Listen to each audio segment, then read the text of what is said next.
que se trata da documentación para a valoración de criterios cuantificables en función de un juicio de valor del procedimiento abierto para la contratación de seguro de riesgos patrimoniales de bienes muebles e inmuebles de la Diputación Provincial de Ourense.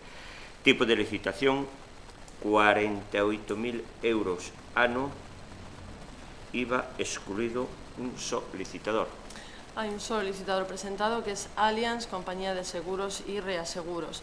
Los criterios de adjudicación dependientes de un juicio de valor que se establecen en los pliegos de cláusulas administrativas se ponderarán de 0 a 7 puntos con el siguiente detalle. Plan de actuación y tramitación de siniestros, que se valorarán hasta 3 puntos, y mejora consistente en la inclusión de mobiliario urbano a primer riesgo, inclusión de los daños ocasionados al mobiliario urbano fuera de las situaciones aseguradas a consecuencia de incendio extensivo y robo, incluidos desperfectos, que se valorarán hasta 4 puntos.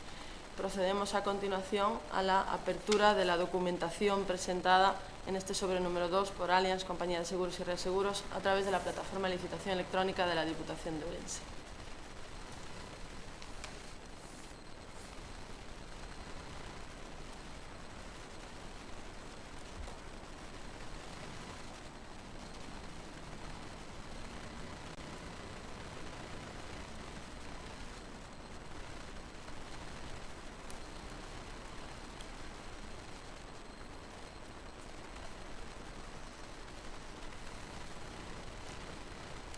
Bien, simplemente damos cuenta de la documentación presentada por este licitador para trasladársela a la Correduría de Seguros Grupo PAC, Correduría de Seguros, para que informe la documentación contenida en este sobre número 2.